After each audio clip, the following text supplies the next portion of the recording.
Olá, boa noite, tudo bem com você? Depois de um mês de férias, estou retornando com muitas saudades. Vamos a mais uma edição do Jornal da Difusora para todo o Maranhão. Olha só o que temos como destaque de hoje.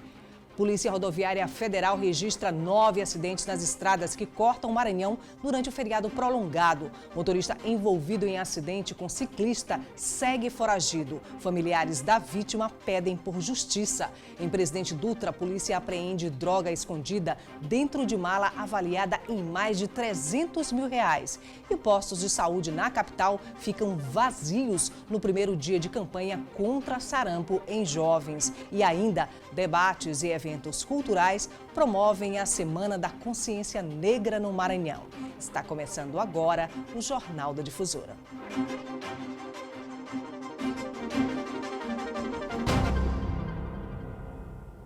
E olha, a gente começa com o balanço da Polícia Rodoviária Federal. 9 acidentes foram registrados nas estradas que cortam o Maranhão durante o feriado prolongado. Entre eles está o caso de um motorista que atropelou 2 crianças na BR-402, no município de Rosário. O condutor, identificado apenas como Wesley, foi espancado na frente da esposa e dos filhos. Completamente ensanguentado, ele foi resgatado pela polícia, encaminhado a um hospital e em seguida para a delegacia. O carro em que a família estava foi incendiado. Segundo a Polícia Rodoviária Federal, Wesley dormiu ao volante e atropelou 2 crianças no acostamento do quilômetro 15 da BR-402, no município de Rosário. O menino de 4 anos morreu no local e a menina de 3 está internada com ferimentos graves. Segundo a polícia, Wesley foi submetido ao teste do bafômetro e foi constatado que ele não havia ingerido bebida alcoólica. Revoltada, a população ainda bloqueou a via. Durante as negociações para a liberação da passagem dos veículos, foi marcada uma reunião. As pessoas querem geralmente quebra-molas, que não é permitido. Em lei, o promotor ele não permite que o DENIT faça mais. A gente vai conversar amanhã, no caso terça-feira, com as pessoas aqui na sede da PRF, junto com o DENIT, para ver o denominador, como é que isso pode acontecer sem precisar quebra-mola, com sinalização e assim para evitar outros problemas. Entre os dias 14 e 17, outros 8 acidentes foram registrados em rodovias federais que cortam o Maranhão. Neles, 14 pessoas ficaram feridas. Comparando o saldo geral do feriado deste ano com o de 2018, houve redução no número de acidentes, crescimento no número de feridos e o número de mortos foi igual. Os números não são ruins, digamos assim.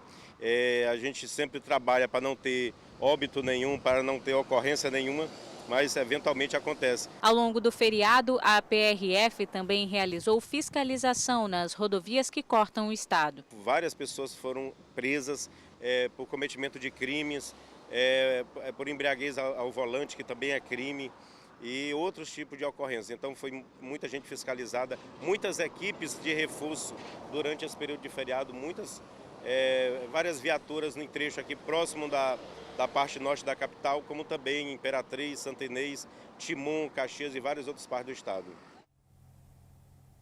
E na cidade de Imperatriz, é grave o estado de saúde do ciclista que foi atropelado na BR-010 quando voltava do trabalho. O homem envolvido no acidente ainda segue foragido.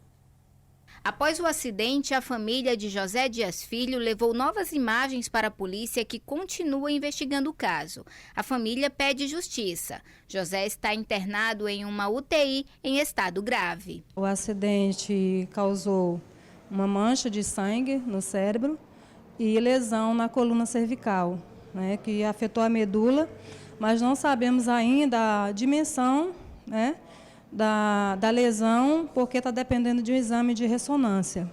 O estado de saúde é grave, né? Bem grave. Não fala também, ele tenta falar, mas com muita dificuldade. O estado dele realmente, infelizmente, é muito, muito grave. Segundo a Delegacia de Trânsito, o condutor ainda não se apresentou, mas já foi identificado. A polícia trabalha agora para concluir as investigações para que o mandado de prisão seja expedido. No primeiro momento, o primeiro instante, foi o próprio acidente que foi filmado no local. Começamos as investigações, chegamos no provável autor e agora nós estamos reunindo imagens de vários locais onde essa pessoa esteve durante o dia, do dia 12 ao dia 13, para que a gente tenha condições realmente de não deixar margens de dúvidas acerca da autoria desse acidente. O acidente aconteceu na madrugada do último dia 13. Imagens de câmeras de segurança registraram o exato momento em que o ciclista é atropelado por um carro e arremessado para a frente com a bicicleta. A vítima, de 44 anos, trabalha como autônomo vendendo comida e voltava para casa após a noite de trabalho. Após a batida, o condutor do veículo vai até José, retira a bicicleta com a carga, volta até o vendedor, mas sai sem prestar socorro à vítima. Se nós conseguirmos fazer prova, como tudo aponta, de que ele estava ingerindo bebida alcoólica antes do acidente, ele vai ser indiciado por lesão corporal qualificada pela ingestão de bebida alcoólica. Agora, a gente acredita que consiga, inclusive, provar que ele estava bebendo antes do acidente, razão pela qual, e também pela omissão de socorro, que é uma qualificadora para o crime de lesão corporal. Vamos agora com outras notícias pelo Maranhão. Uma operação desarticulou em Presidente Dutra uma quadrilha envolvida em tráfico de drogas. 5 pessoas foram presas e 25 quilos de drogas foram apreendidos, escondidos em uma mala dentro de um carro com placas de Belo Horizonte. A mercadoria está avaliada em mais de R$300 mil. O grupo criminoso já vinha sendo monitorado há meses. O radialista Benedito Carlos Nascimento, de 41 anos, foi morto a tiros hoje pela manhã no município de Codó. Segundo a polícia, o homicídio pode ter sido motivado por ciúmes de um vizinho. A arma usada no crime já foi apreendida, mas até o momento ninguém foi preso. A vítima apresentava um programa diário na rádio Eldorado AM, no bairro São Sebastião. No município de Bacabal, um corpo ainda não identificado foi encontrado boiando no último sábado, às margens do rio Mearim. O cadáver foi achado por um pescador. Segundo a polícia, o corpo foi encaminhado para a perícia para que seja investigada a causa da morte. Veja daqui a pouco, debates e eventos culturais promovem a Semana da Consciência Negra no Maranhão. E ainda, postos de saúde ficam vazios no primeiro dia de campanha contra sarampo em jovens. É daqui a pouco. O Dia da Consciência Negra é celebrado somente na quarta-feira, mas um encontro para debates em torno do tema foi realizado hoje aqui na capital. O encontro, que aconteceu na sede da Ordem dos Advogados do Brasil Seccional Maranhão, reuniu representantes da Comissão Estadual e Nacional. Depois de tantos anos em que a Lei Áurea foi assinada, extinguindo de uma vez por todas a escravidão no Brasil, o racismo ainda é uma realidade. O que a Comissão da Verdade deseja é que o Brasil seja condenado, assim como a coroa portuguesa e a Igreja Católica, para que a gente possa lutar não por um processo criminal, mas um processo de reparação de políticas públicas, onde a cota é só um aperitivo. A gente deseja muito mais do que isso, porque as pessoas que ganharam dinheiro à sombra da morte, do estupro de corpos negros, hoje em dia estão aí na elite, no topo da sociedade. Enfrentar o racismo e contribuir para a construção de uma sociedade livre de preconceitos com oportunidades iguais para todos. Esses foram os objetivos do primeiro Fórum Zumbi dos Palmares. Da OAB da Bahia, a presidente da Comissão da Promoção da Igualdade Racial debateu, entre outros pontos, sobre as relações de trabalho, que sempre trataram com preconceito a população negra. Falar sobre cotas raciais é incluir cotas em todos os âmbitos. É isso que o Estatuto de Promoção da Igualdade Racial trata. As cotas de 20% que lá estão é para ser inclusa em todos os âmbitos societários, não apenas no concurso público, mas também no âmbito da iniciativa privada. Representando o judiciário maranhense, a desembargadora Ângela Salazar também foi uma das homenageadas no evento. Segundo ela, é fundamental atuar em todas as esferas para que se possa combater o racismo. Dia de grande importância para o Estado do Maranhão, onde a OAB, que é um espaço democrático, teve esse olhar de discutir a temática racismo, que é um problema social profundo no nosso Brasil, no nosso Estado. O racismo, eu costumo dizer que ele é uma prática perversa, porque separa, exclui e gera violência. Na oportunidade, membros da Comissão da Verdade da Escravidão Negra do Brasil foram empossados. Formada por advogados e profissionais de outras áreas, a comissão irá atuar na defesa dos direitos da população negra no Maranhão. A comissão vem para justamente alertar para que a questão de justiça social, desigualdade racial, para que as pessoas consigam entender que a gente pode lutar por uma sociedade mais igualitária, uma sociedade onde os direitos são iguais para todos, independente da cor. E olha, é importante o trabalho dessa comissão, porque ainda há muito o que fazer no país para garantir de fato essa igualdade que a Fernanda falou e o fim de tantas violações históricas contra os negros. Vou dar só um dado aí para você.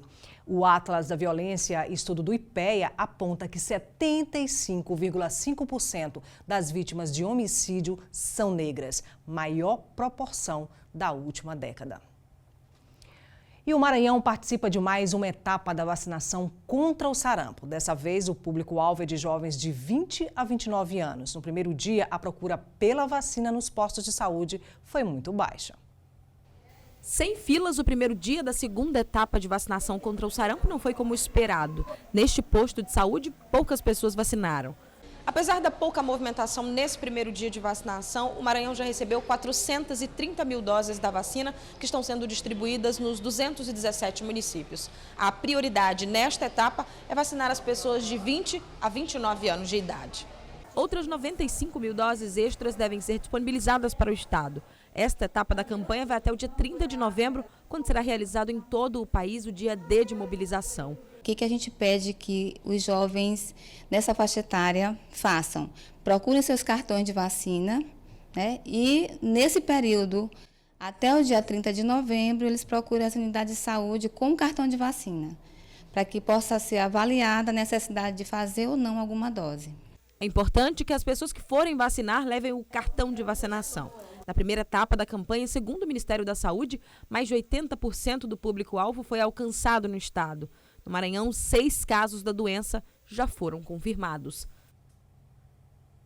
E os preços das apostas nas casas lotéricas já estão mais caros. Segundo a Caixa Econômica, o reajuste foi feito após 4 anos sem elevação dos preços. Até agora, o movimento de apostadores da Mega Sena da Virada nas casas lotéricas, lugar de se fazer as apostas, ainda é tímido. E não é para menos. Por enquanto, o valor da premiação estimada ainda não foi divulgado pela Caixa. Sairá nos próximos dias. Mas a estimativa é que seja maior do que o valor pago no ano passado, que ultrapassou os 300 milhões de reais. Mas tem muita gente que não gostou do reajuste do valor dos bilhetes. O senhor Raimundo Silva, aposentado de 84 anos de idade, sempre aposta na sorte, mas com esse reajuste... Aumentou demais. Aumentou, está indo pelo agora, já aumentou R$1. Está com 3 vezes que eu pago já, de 4,50. Podia ter subido só 50 centavos. O senhor José achou ruim o aumento no valor do bilhete para apostar as 6 dezenas. Posso dizer que já estava esperando, né? Que sempre final de ano aumenta as coisas, né? Eu mesmo, no caso, não posso fazer bastante aposta, né? Porque o poder aquisitivo é mais fraco, né? Até lá, milhares de apostadores ainda devem pensar nos números e fazer aquela fezinha.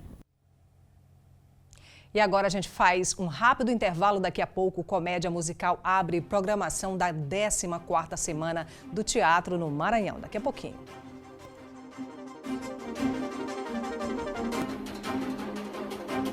Celulares pré-pagos que não tiverem cadastro atualizado depois de terem recebido notificação das operadoras terão as linhas bloqueadas a partir de hoje.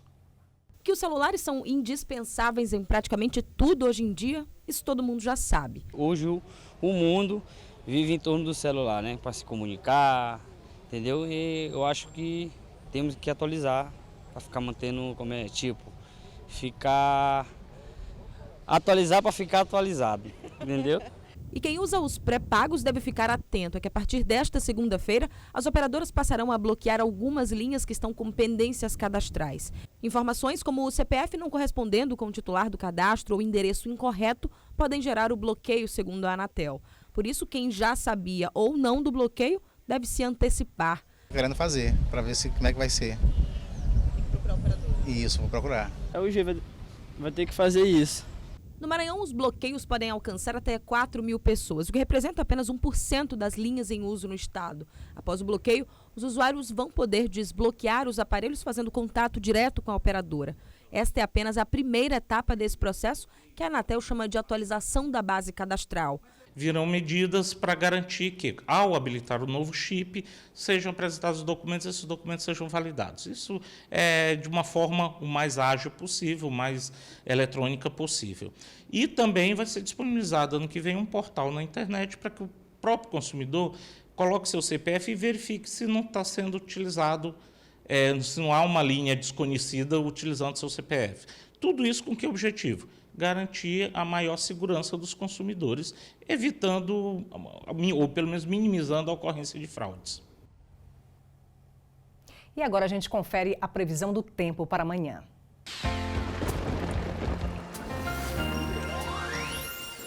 Começando pela capital, em São Luís, sol e aumento de nuvens de manhã, pancadas de chuva à tarde e à noite. A máxima de 32 e a mínima de 23 graus. Em Imperatriz, dia com sol, mas com possibilidade de chuva à noite. A máxima de 30 e a mínima de 23 graus. Em Caxias, chove rápido durante o dia e a noite. A máxima de 35 e a mínima de 24 graus. E no Teatro Arthur Azevedo, a comédia Cadê a Herança abre a programação da Semana do Teatro no Maranhão. E é para lá que a gente vai ao vivo conversar com o repórter Hugo Viegas. Boa noite, Hugo. Como é que está a programação por aí? Boa noite para você, Cristiane. Boa noite para todo mundo que está acompanhando. A programação começa daqui a pouquinho, às 8 da noite, dessa que é a 14ª edição da Semana do Teatro no Maranhão. E quem vai se apresentar aqui hoje, nessa abertura, é uma companhia maranhense com uma comédia musical embalada aí por clássicos da MPB, clássicos de Elis Regina, até de Roberto Carlos. Então o público vai poder acompanhar um pouco dessa mistura de comédia, de música. Vai ser muito interessante, é o que promete essa companhia que vai se apresentar hoje aqui nessa abertura. Então nós teremos essa abertura nessa noite, mas também uma ampla programação que segue aí durante toda a semana, inclusive com oficinas para quem está começando aí no mundo do teatro. Cristiane. Valeu, Hugo, obrigada. As reportagens dessa edição você pode rever no portal M10, interaja também com a gente em nossas redes sociais. Muito obrigada pela sua audiência, uma boa noite, até amanhã. Tchau, tchau.